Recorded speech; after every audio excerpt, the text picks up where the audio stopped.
bonne transition sur l'IA. Cette fois, l'IA et les agences qui entrent dans une nouvelle dimension opérationnelle. Agences, marques et IA vers une nouvelle ère de performance partagée.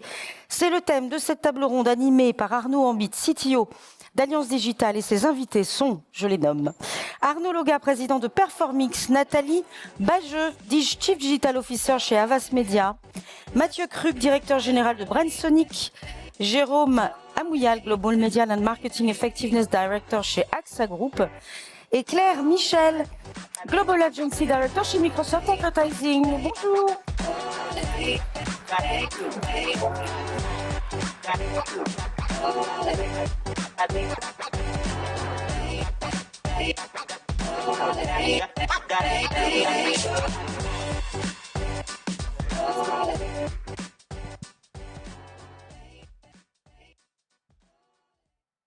Bonjour à tous et à toutes. Est-ce que vous nous entendez bien avant qu'on commence? Parfait, merci beaucoup.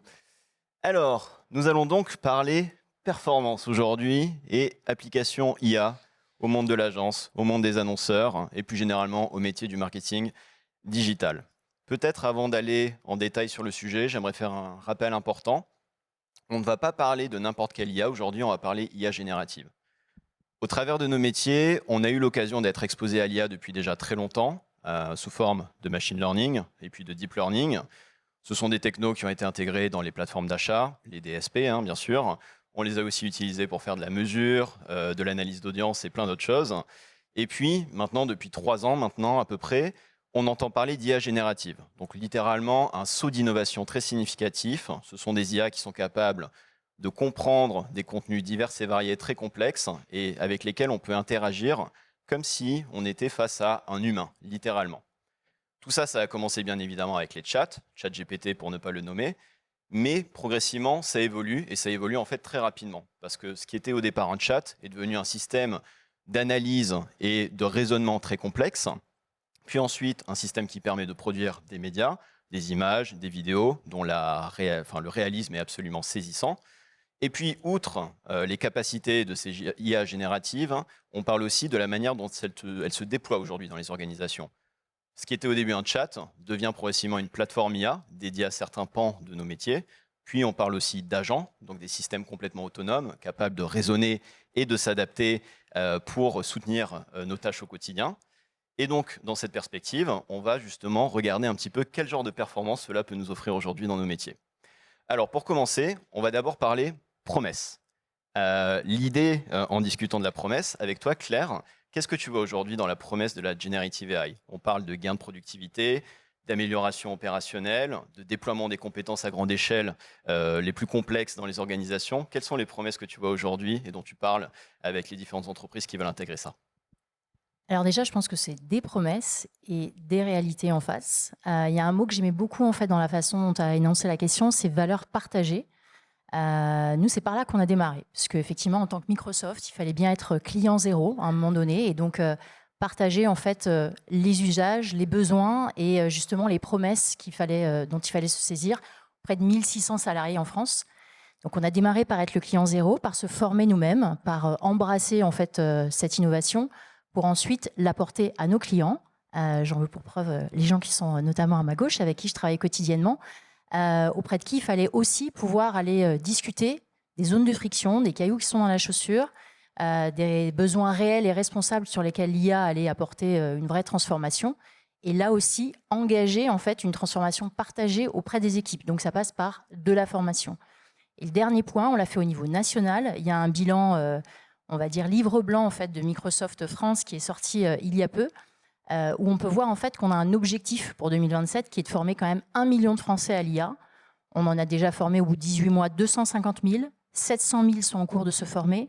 Donc il y a déjà une promesse de rendre cette IA générative partagée et accessible à tous. Ensuite, on a forcément des questions de métriques où on se dit oui mais qu'est-ce qu'on va en tirer? Dans les organisations, en termes de ROI, il y a eu un exemple très très récent sur le Black Friday où on a quand même vu plusieurs retailers, notamment aux États-Unis, qui ont intégré des agents IA pour trouver plus facilement des promos. Ça leur a donné quand même plus 605% de trafic vers les sites. Ça a généré 3 milliards de chiffre d'affaires grâce à des agents IA et ça a augmenté leur taux de conversion de plus de 38%.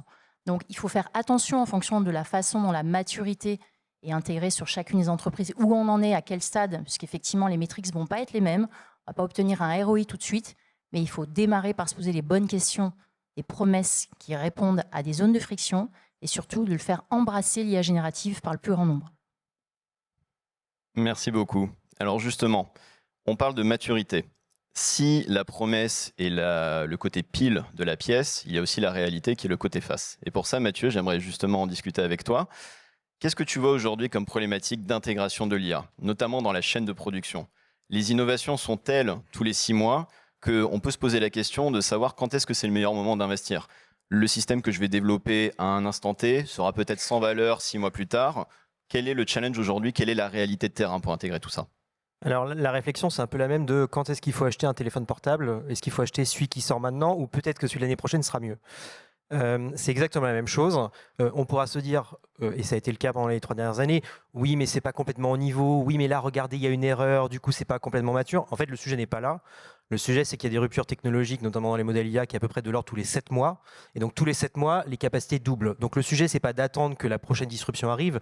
Le sujet, c'est de mettre tout le monde en mouvement pour que tout le monde commence à employer ces outils dans son quotidien, au titre individuel, au titre des process dans les équipes, parce qu'on voit bien que on tord le cou aussi au sujet que l'IA va remplacer c'est l'outil d'une personne dans un process, alors qu'en fait, si on regarde un peu plus globalement, dans un certain nombre de cas, l'IA va pouvoir disrupter des process entiers. Et l'idée n'est pas de dire « mon Dieu, c'est affreux », l'idée c'est de dire « c'est en train d'arriver ». Et donc, par conséquent, il vaut mieux que tout le monde appréhende ces outils, fasse son travail de compréhension, d'évolution, de challenging de la manière dont on exerce le métier, pour se dire, dans ce monde qui vient et qui a toutes les probabilités d'arriver dans les 12 prochains mois, comment moi je vais trouver ma valeur. Et ça, c'est valable au titre des individus, au titre des équipes dans les entreprises, au titre des entreprises. Moi, la grande question qu'on se pose à l'agence, c'est bêtement, c'est quoi le rôle d'une agence de communication dans 5 ans à l'heure de l'IA? Je pense qu'il faut se poser la question comme ça, parce que quand on observe des évolutions comme des modèles de raisonnement, les capacités d'un Gemini qui peut faire des images en 4K en 7 secondes avec plus aucune erreur et une incapacité à distinguer le vrai du faux, en fait, c'est des choses qui méritent d'être posées. On peut se dire, oui, ça détruit de la valeur, etc. Mais puisque c'est là, ça va continuer d'arriver parce que tout système qui permet d'aller plus vite, mieux, avec plus de souplesse, avec plus de qualité, globalement, il y a peu de retour en arrière. Donc la question, c'est d'appréhender ces sujets-là et de jamais attendre la prochaine innovation, parce que le sujet, c'est pas le niveau de maturité des outils, c'est plutôt notre niveau de maturité à nous vis-à-vis des outils. Et donc ça, c'est un travail de transformation et de sitting et de pédagogie contre les idées reçues. Et moi, je suis contre l'IA, donc c'est un travail au long cours. C'est ce qu'on essaye de s'employer à faire à l'agence. Alors justement, dans ce travail de transformation, on a aussi besoin de retour d'expérience sur les premiers cas qui ont été implémentés, notamment avec toi, Nathalie. On dit souvent, il n'est pas seulement question de créer des systèmes avec de l'IA, mais des systèmes pour mettre de l'IA. Donc on parle de prérequis, de standardisation, de besoin de data pour nourrir ces IA. Qu'est-ce que tu as vu et essayé jusqu'à présent et quel est le retour d'expérience? En fait, je me retrouve vraiment dans ce que Mathieu vient de dire. L'enjeu, il n'est pas tant technologique que humain, parce que les technologies, elles existent.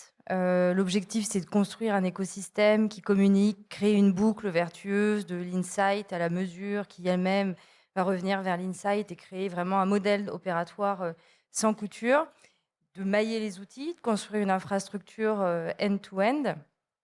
Technologiquement, c'est accessible. Grâce à l'IA et grâce à la GenAI, c'est d'autant plus accessible. Et la réalité du changement, elle est plutôt humaine sur l'organisation qui va nous permettre d'utiliser cet écosystème, de le nourrir, de le setuper, de bien le paramétrer, de bien le faire tourner. Et donc la réalité opérationnelle, en fait, qu'on découvre, qu'on a aujourd'hui chez Havas, c'est que comment on va adapter notre organisation de manière à ce que les données soient structurées en entrée, intègrent notre processus d'opération et puissent permettre finalement à l'optimisation du trading média de se faire du mieux possible. Et donc ça va permettre du coup de déplacer un temps passé dans les équipes qui était très lié à des tâches administratives, à des tâches répétitives, de se déplacer vers plus de valeur ajoutée, plus de réflexion, plus d'idéation dans la manière dont on va opérer nos opérations. Donc c'est avant tout un changement humain et un pivot qu'on doit opérer sur non seulement la formation des équipes, mais aussi sur l'organisation en tant que telle de notre agence. Très clair. Et donc pour compléter, Jérôme, est-ce que tu peux aussi nous parler de ton retour d'expérience, les premiers cas que vous avez essayés?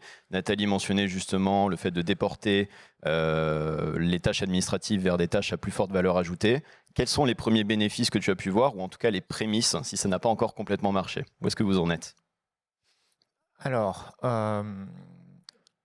il y a pas mal de choses à dire, mais je pense que, enfin, moi, je suis tout à fait d'accord avec ce que vous avez dit sur le facteur humain dans cette transformation. Je pense qu'on est quand même dans une époque où l'infobésité et la vitesse font que finalement l'IA peut être une solution pour arriver à gérer ces challenges. Moi, je pense que aujourd'hui, nous, on est passé en fait d'un mode, et ça correspond à ce que vous disiez, on utilise l'IA au niveau de l'individu pour des tâches. Alors ça peut être des choses basiques comme j'ai une note de synthèse à faire pour un dirigeant. Ben, au lieu de prendre une semaine, elle va être faite en 2 heures parce qu'en fait j'ai toute l'info à portée de main pour la faire. Et c'est un vrai gain de temps en fait, voire de qualité parfois. Ça va être aussi des sujets plus d'équipe où en fait on se dit bon bah en fait au niveau d'une équipe en interne chez nous, on travaillait sur des études. Comment on revoit un peu notre manière de travailler en intégrant l'IA, mais en intégrant l'humain aussi, parce que nous, on ne croit pas au tout IA non plus. On croit que c'est la combinaison de l'humain et de l'IA qui nous permettra d'aller plus loin. Comment on fait pour aller plus loin dans ces études? Et on a réalisé une grosse étude cette année sur des problématiques de vieillissement et de la société et de fragmentation entre les jeunes et les moins jeunes. Et cette étude-là, il nous aurait fallu probablement 3 mois pour la faire il y a 1 ou 2 ans. Voilà, elle a été faite en 3 semaines. C'est aussi un vrai gain avec des insights qui ont été validés par des humains à travers le monde, parce que c'était une étude internationale, et où finalement, oui, là encore, il y a une valeur ajoutée. Mais il reste un 3e élément qui est pas simplement à l'intérieur de notre société, mais finalement dans notre écosystème de partenaires, comment on travaille mieux ensemble avec l'IA. Et ça, c'est encore un chantier sur lequel on a beaucoup de travail. Merci beaucoup. Alors justement, dans tout ce que vous avez dit jusqu'à présent, il y a un facteur qui revient à chaque fois, c'est le facteur humain. Donc il faut aussi se poser la question du transformation des organisations. On parle en ce moment d'un futur poste qu'on appellerait le manager d'agents IA, c'est-à-dire qu'au lieu de manager des équipes, on managerait sa cohorte d'agents IA qui effectuerait tout un tas de tâches opérationnelles.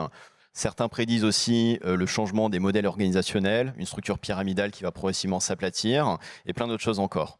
Arnaud, quelle est ta vision là-dessus, peut-être à court et moyen terme, le long terme étant encore un petit peu loin par rapport à la maturité du sujet? Bonjour à tous. Écoute, ouais, je crois qu'on est en train en agence de passer d'une logique de faire à une logique de faire et d'orchestrer.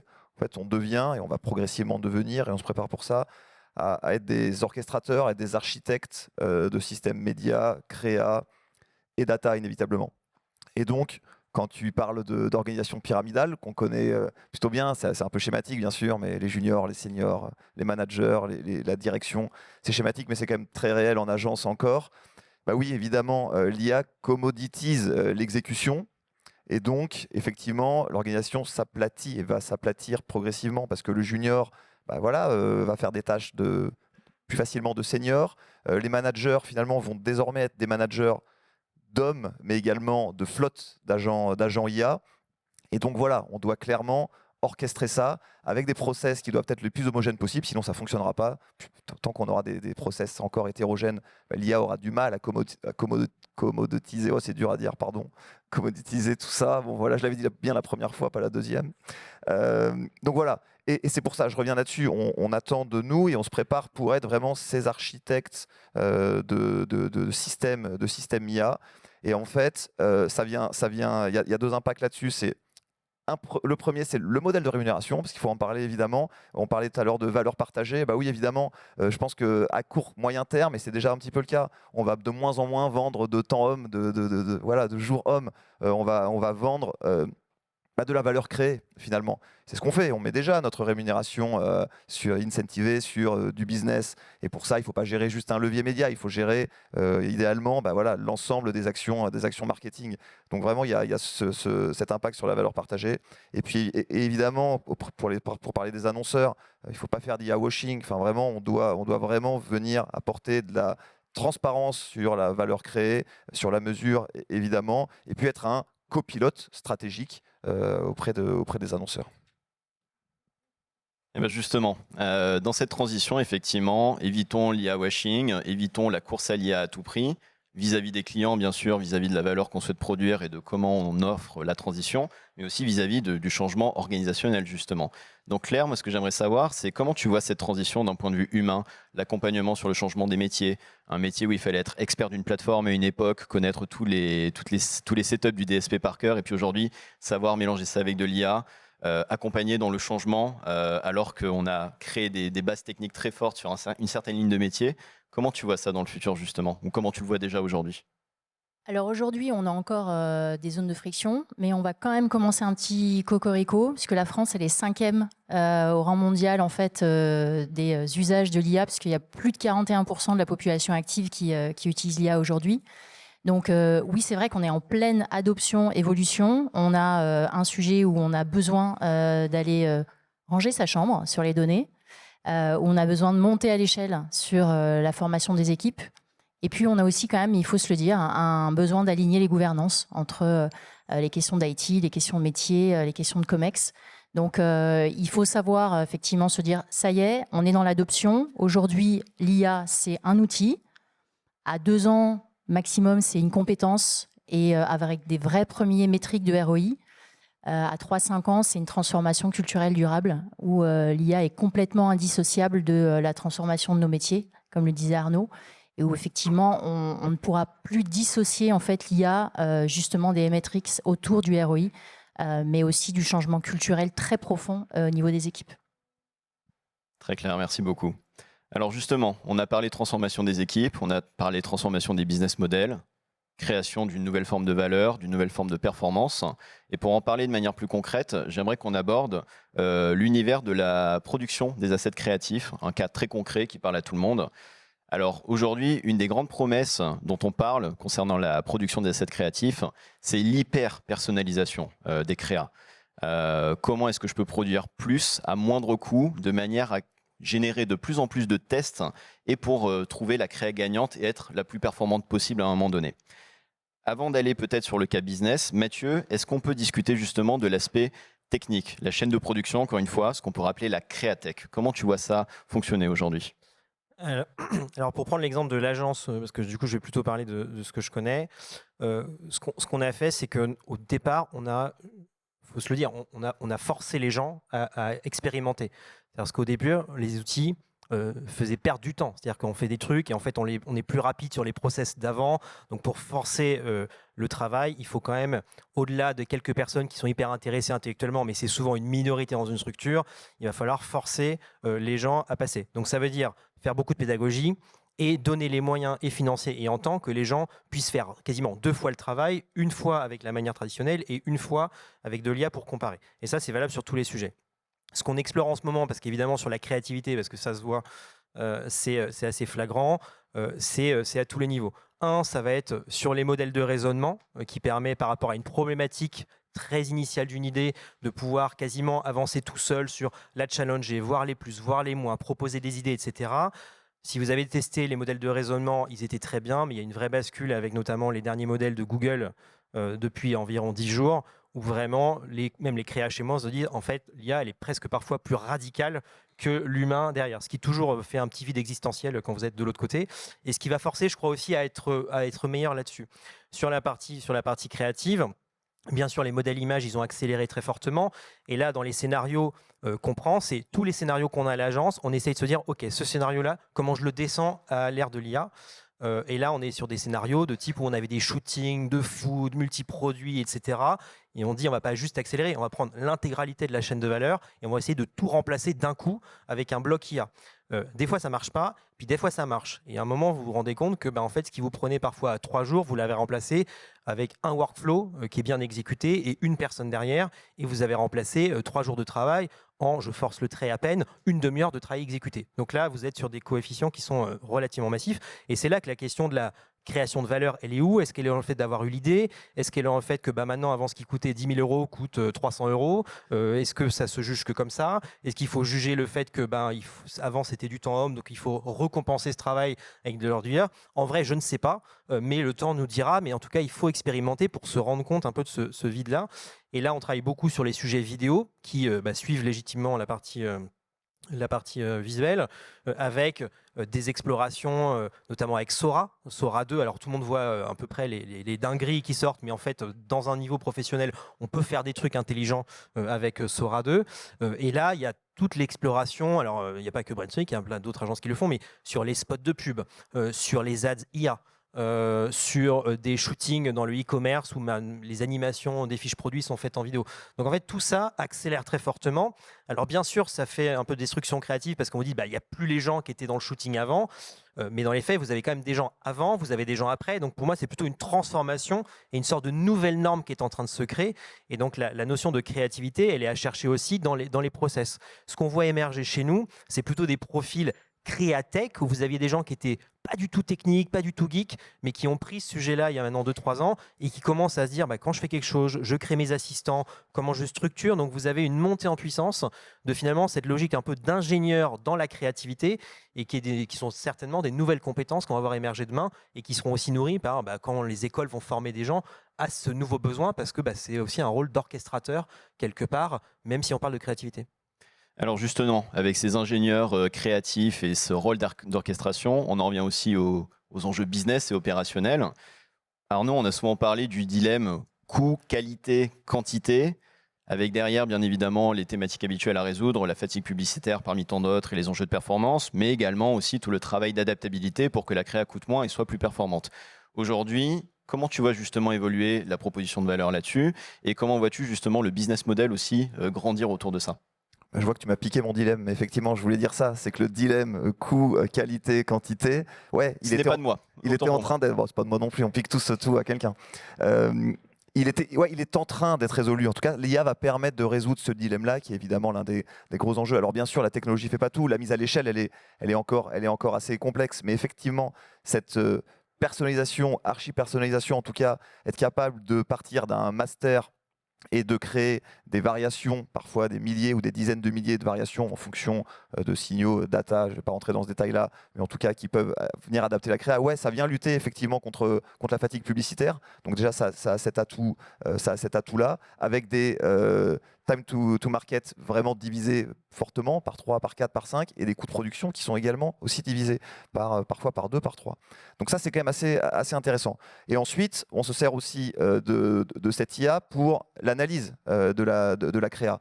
Aujourd'hui, on fait encore des A/B tests, A contre B, etc. Aujourd'hui, on peut faire A contre B jusqu'à Z. On arrive à mettre à l'échelle des A/B tests assez puissants pour être capable de prendre des décisions et du coup de venir nourrir nos décisions stratégiques sur la créa. Et cette mise à l'échelle dont je parlais un petit peu au début, on n'y est pas encore totalement, mais en tout cas, elle vient d'être nourrie par des décisions data-driven qui sont assez intéressantes. Justement, transition toute trouvée, data-driven, l'autre cas d'application sur lequel on voit potentiellement beaucoup de bénéfices de la Generative AI. Alors Jérôme, chez AXA, vous avez développé toute une expertise là-dessus. Je crois que pas plus tard cette année, vos équipes ont gagné 4 prix sur l'application de l'IA au domaine de la data.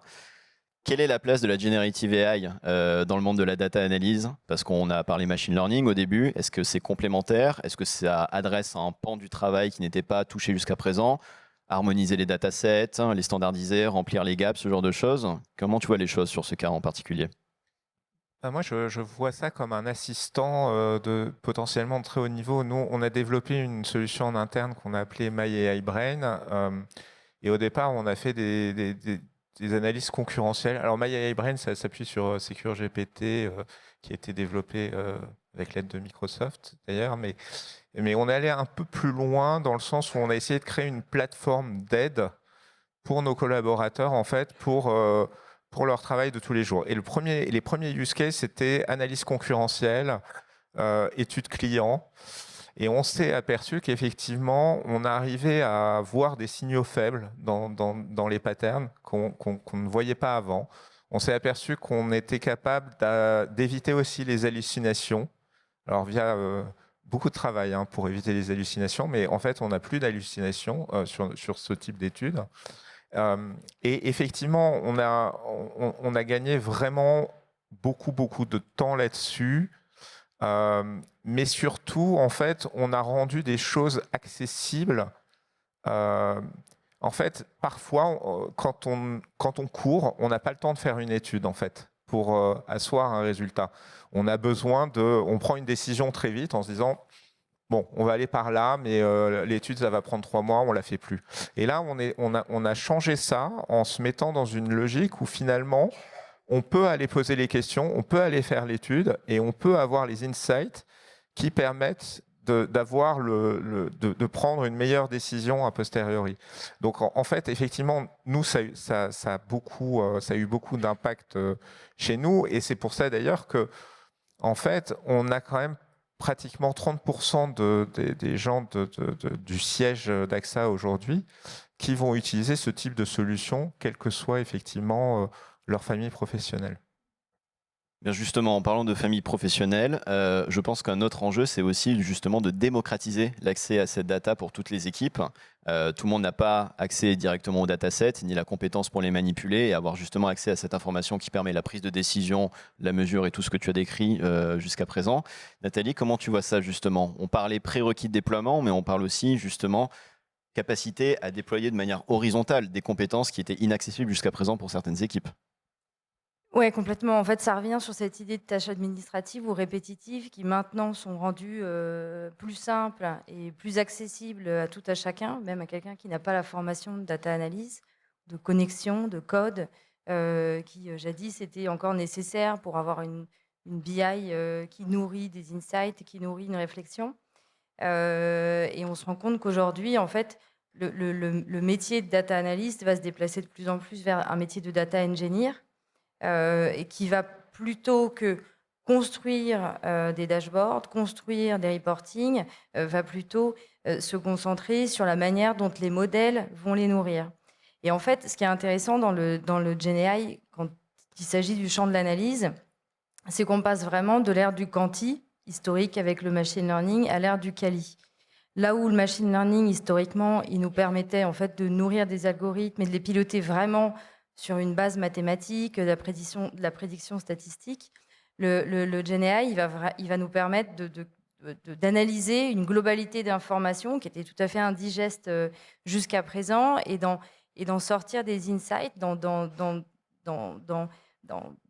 sortir vraiment des signaux qui vont permettre de qualifier une diffusion, qui vont permettre de qualifier une réflexion, une stratégie, etc. etc. Et en fait, la réflexion qu'on a là-dessus, c'est transformer le bruit de l'ensemble d'une masse de données qu'on doit collecter, qu'on doit se mettre en capacité de collecter, en signaux qui vont être activables dans nos différentes plateformes, dans nos différentes réflexions et activations sur le média. Donc, encore une fois, on a un déplacement, pas tant des compétences que du temps qu'on va réellement passer à opérer, réfléchir et absorber les nouvelles informations qu'on va posséder grâce à la mise en place de ce genre de technologie. Merci Nathalie. Alors il nous reste 2 minutes, s'il vous plaît, ne nous mettez pas dehors trop vite. On aimerait juste faire un dernier tour de table avant de vous quitter. En 30 secondes, 1 minute maximum, en commençant par toi Jérôme, et puis après on suit le sens de la table. Si on devait retenir un sujet et donner une prédiction à moyen long terme, donc on va dire entre 2 et 5 ans, qu'est-ce que tu vois pour la Generative AI? Quel est vraiment le sujet sur lequel tu as envie d'appuyer et où tu vois de la valeur et de la performance arriver? Alors moi, le sujet sur lequel j'ai vraiment envie d'appuyer, c'est sur les changements d'usage des consommateurs et ce que ça implique pour les organisations. Donc on a vu Google nous parler de la recherche et du fait que la recherche évoluait. Bon, ça veut dire que l'interaction entre les consommateurs et les marques va beaucoup changer du fait de l'IA et que les entreprises vont devoir s'adapter à ça. Mathieu? On a piqué mon... Vous avez le droit de vous répéter. Pour le coup, c'est de l'improvisation là. Non, donc y a pas non, de je suis problème. assez d'accord. C'est pas juste un sujet professionnel l'IA. En fait, c'est un sujet, c'est une rupture à tous les niveaux. Et en fait, c'est le rapport à la machine qui globalement est en train de changer. Je fais souvent l'exemple de quand on commence à parler à sa voiture parce qu'il y a du chat GPT dedans ou à son Thermomix pour faire une recette. En fait, on est quand même dans une relation à une machine. Et donc, en fait, avant, c'était des boutons, des leviers. Et là, on peut parler à une machine et on va attendre de plus en plus que la machine me fasse une restitution à peu près intelligente. Et donc, ça, c'est un changement qui est extrêmement majeur parce que, comme me dit mon père, qui n'est pas spécialement tech, mais il dit, bah, en fait, c'est plus simple. Et donc, à partir du moment où c'est plus simple, globalement, ça a toutes les chances de se développer. Donc, il ne faut pas se dire que les choses ne vont pas arriver parce que j'ai pas envie qu'elles arrivent. Il faut faire un travail sur soi, quitte à penser contre soi, de voilà ce qui a toutes les chances d'arriver avec ces technologies. Et que donc, bah, en fonction de ça, je dois prendre des décisions stratégiques pour mon entreprise et former les gens pour s'y préparer. Merci Mathieu. Claire? Moi, je vais reprendre des mots en fait en ping-pong. Je pense que effectivement, le sujet, c'est d'avoir un copilote qui rend autonome sur des jobs augmentés et sur la question aussi de pouvoir, pour les marques, comprendre beaucoup mieux ce qui se passe au niveau des attentes consommateurs et rendre aussi ces consommateurs plus autonomes et plus rapides, plus réactifs dans leurs intentions. Arnaud? Je ne vais pas répondre à ta question, je vais juste te donner un sentiment rapidement. Mais c'est que moi, ça fait presque 20 ans que je suis en agence média, bientôt 10 ans à la direction d'agence. Et là, quand on arrive en décembre, au-delà d'attendre les vacances avec grande impatience, on sait à peu près comment va se dérouler l'année d'après. On connaît à peu près la vie d'une année en agence. Et là, cette année, j'ai l'impression que c'est la première fois où je ne sais pas trop où on sera dans 12 mois en termes d'orga, en termes de collaboration, partenaires, annonceurs, en termes de ways of working. En vrai, je ne sais pas trop. Alors, on fait des hypothèses. Mais voilà, je trouve que c'est excitant. Et ça, c'est grâce à l'IA. Donc, je n'ai pas du tout répondu à ta question. Mais voilà ce que je voulais te dire. Oh, d'une certaine façon, si. Moi, ce que j'entends, c'est rester justement agile et adaptable face à ces transformations. Ça fait partie du travail sur les prochaines années à garder en tête, oui. Je pense qu'à court terme, on atteindra la promesse de l'IA, de la Gen AI, c'est l'hyper-personnalisation à grande échelle, tout azimut, nous en tant qu'individus, nous en tant qu'entreprise, etc. etc. On va y arriver. Et je pense que ce qui va se passer ensuite, c'est la refonte un peu des modèles collaboratifs entre les entités. Je rejoins sur ce que tu disais en tout début, sur la manière dont on est rémunéré aujourd'hui en tant qu'agence. Ça, je pense que ça va être profondément impacté par l'usage de l'IA, puisqu'on va devoir réellement partager la performance qu'on va collectivement générer grâce à cet usage. Merci beaucoup à toutes et à tous. Merci. Merci.